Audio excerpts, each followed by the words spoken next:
Hello, everyone. Welcome to Recovery Education for Families, a show where we hope to give information to family members about the disease of substance abuse and mental illness, and that recognize that there is hope for those illnesses. This show is the brainchild of Barbara Titoni to provide this information, but unfortunately, Barbara passed away suddenly on October the 13th, and as we wanted to continue her mission and her message, and so we're really grateful to be here today to continue that. And today we have a special guest. We have Miss Ali Poole, who will be out. Welcome. Thank you, Sterling. Nice to be here. Thank you. Thank you for having us. Thank you for coming. And so I guess the first question is, Ali, do you see yourself or identify yourself as a person with mental illness? Well, Sterling, thanks for asking that question. I think that question is actually a very important question. At first, I did see myself as a person with a mental illness. And how I identify myself in relation to mental illness has changed over time. So at first, I saw myself as victim, as kind of a sufferer of illness that was doing it to me. I was out of control. As I started to get better, and in my later phases of recovery, I kind of reflected and looked back, and now I identify myself as a person with lived experience, as more of an educator of mental illness, because mental illness really has educated me quite a bit on relationships, on myself, on other people. And my diagnosis, it comes and goes. So when I am symptom-free, I see myself in the past tense with mental illness. When I am in the midst of symptoms, maybe due to a major stressor in my life, I see myself as a person living the experience. Okay, so a person with lived experience. Yes.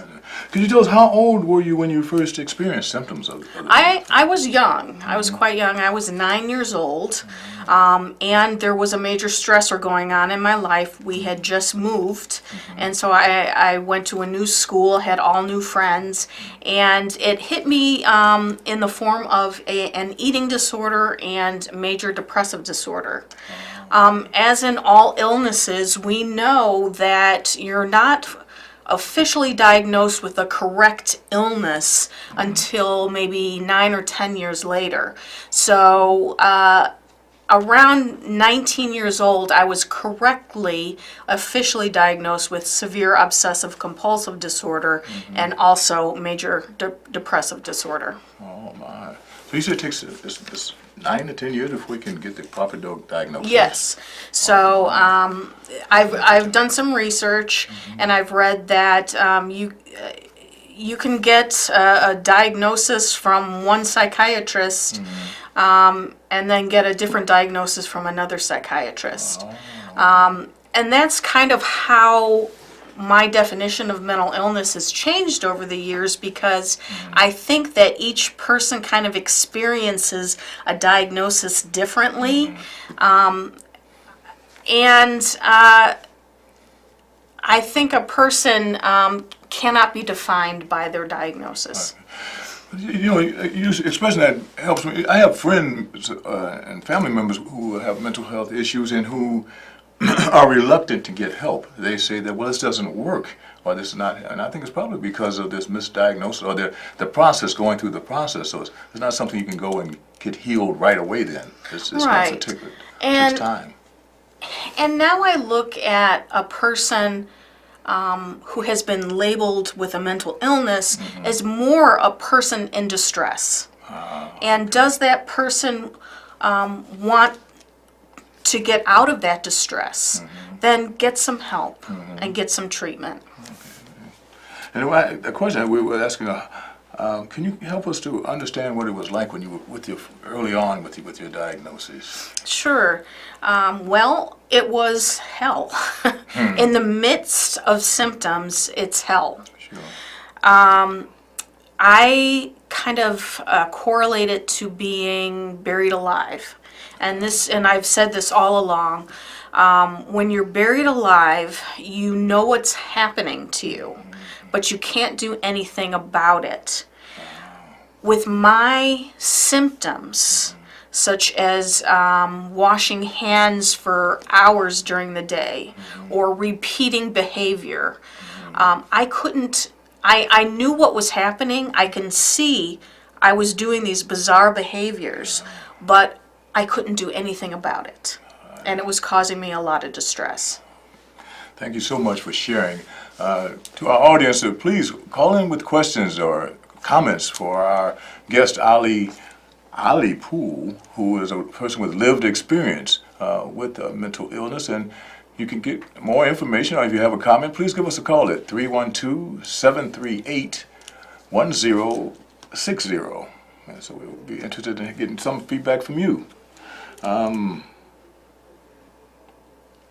Were you hospitalized as a result of your? Yes, Sterling, I was hospitalized many, many times. And I think there is a right time and place to be hospitalized. And there were times where it was the right time for me to be hospitalized. Later, I started using hospitalization as a getaway, as an oasis. And almost like a respite. Not only a respite and a rest for myself, but a respite and a rest for my mother, who was dealing with a lot of my symptoms at the time.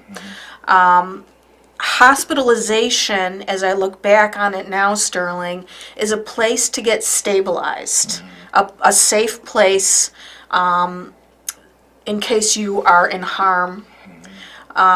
But it's not, for me, Sterling, where recovery began. That's where I was stabilized. Recovery really began for me outside of the hospital. Oh, I see. You mentioned your mother. How was she and the rest of the family supportive to you during these times? I was very, very lucky. I have a very, very supportive family. My father worked long hours, so we were financially able to get me treatment at a young age. There was one time I was in the hospital when I was 9 years old, and the treatment team felt that it was best for me to be discharged to a home somewhere in Elgin. My mom had pen and paper, or pen in hand, ready to sign the papers, and right at the last minute she couldn't do it. She wanted her daughter at home no matter what, and she told me, I will do whatever it takes. So both my parents did whatever it took to keep me at home. So instead, I went to a therapeutic school for 2 years. And that's how I got through grade school. And then through high school, I went to therapy, and I started the medication regime. Oh, fantastic.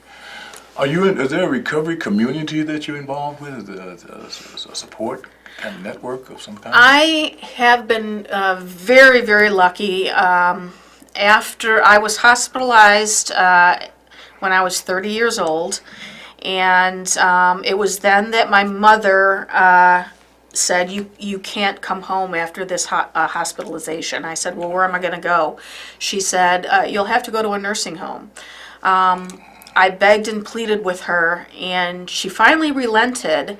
And she said, but under one condition, you have to help yourself. And that's where the recovery began. Together we sought out an OCD specialized treatment facility in Boston, Massachusetts called the OCD Institute, where I learned exposure response prevention therapy. And the recovery community I found after that is really where my recovery began, and that's at a wonderful organization called Thresholds. Oh, Thresholds, okay. And so, how did you find them? How did you seek them out? I found Thresholds. I was seeing a local therapist at the time, and she referred me to Thresholds. I went to their welcome meeting there. one Monday morning, and I walked in the door, and I didn't know who were clients and who were staff, because everybody was the same on equal level, working with each other, and all kind of dressed the same. And I think that's really where my recovery began, because I felt accepted and also part of a community and inclusive. Excellent. Ladies and gentlemen, we have a fantastic guest here today, Poole, a person with lived experience and who's offering some great information. So if you have any questions or any comments, please give us a call here for Recovery Education for Families at 312-738-1060. Now, Ali, can you tell us, how do you maintain your recovery now?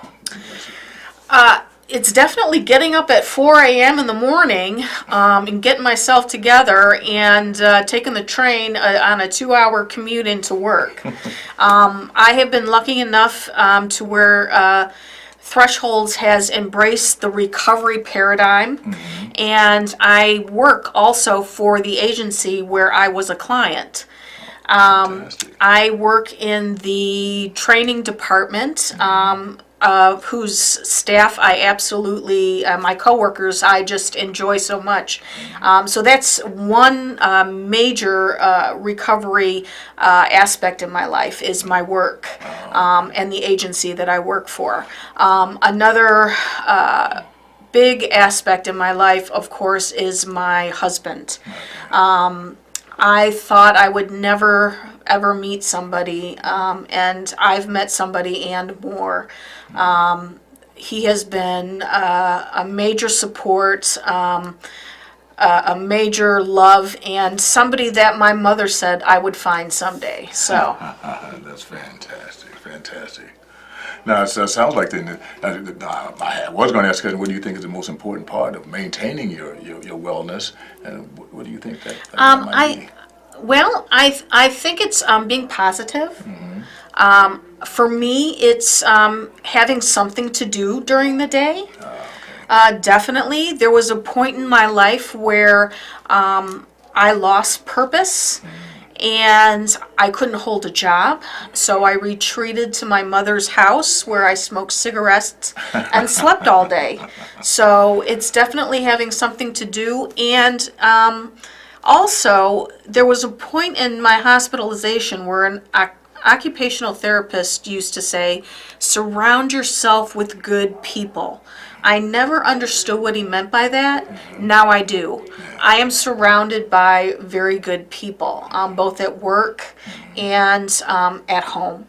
So I think that's important. I think physical activity is important. And definitely keeping your mind occupied. Yeah, okay, fantastic, excellent, excellent. Excellent suggestions. So, ladies and gentlemen, we have Poole here, a person with lived experience, offering some great suggestions and insight. So please, if you have a question or comment, give us a call. We're at 312-738-1060.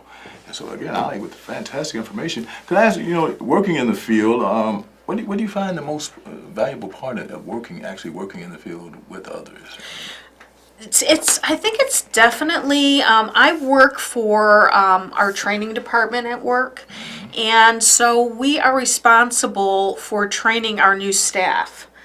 And probably to me what's most valuable is when I can instill my story or recovery on our new staff.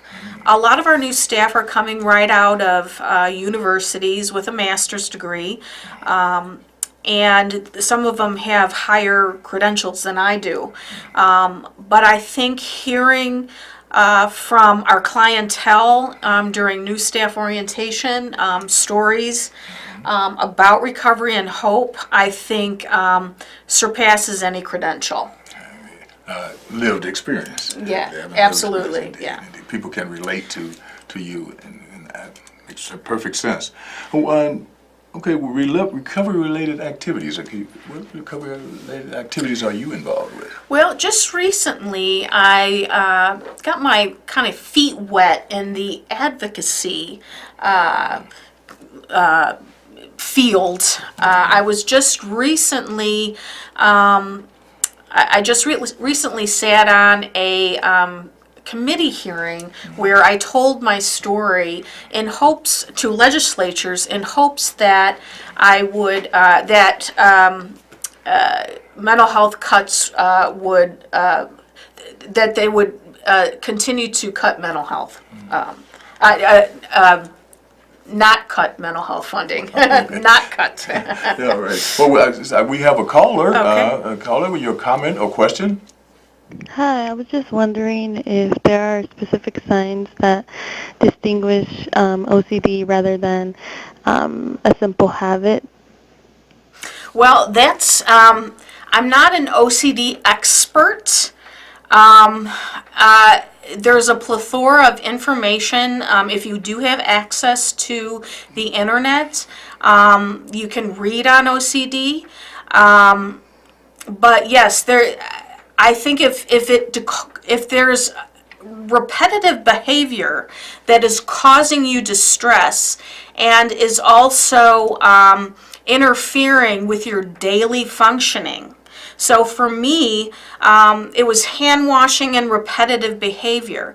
I couldn't work, I couldn't cook, I couldn't drive. So major activities of daily living, if it's interfering with those activities during your life, then and it's causing you distress, you may want to go try to get some help.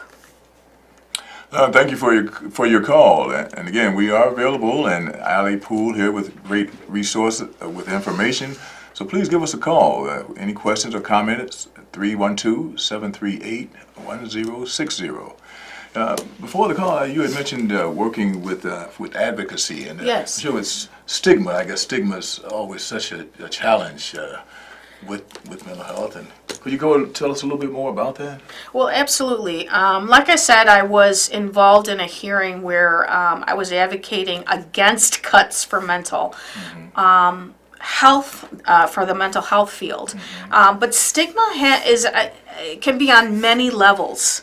It can be internal stigma. You can have internal stigma. So stigma against yourself, which in my opinion is probably the worst. You can have external or social stigma, where that results in discrimination, status loss, stereotyping. And then there's structural stigma. So we see that, I think we sometimes see that at the top levels, where what program is usually cut in government? Well, it's usually mental health and substance use programs. And so I think sometimes mental illness and substance use are not looked at as an actual illness. That it's, well, you could pick yourself up by your bootstraps. You don't need help. You know, what's wrong with you? That it's to blame the victim. But really, it could be a plethora of things: trauma, brain activity, environment, stressors. So I think, unfortunately, because some of the behaviors are different than your norm, and I put that in quotes, I think a lot of people look at mental illness as weird and strange, and it is stigmatized. Indeed.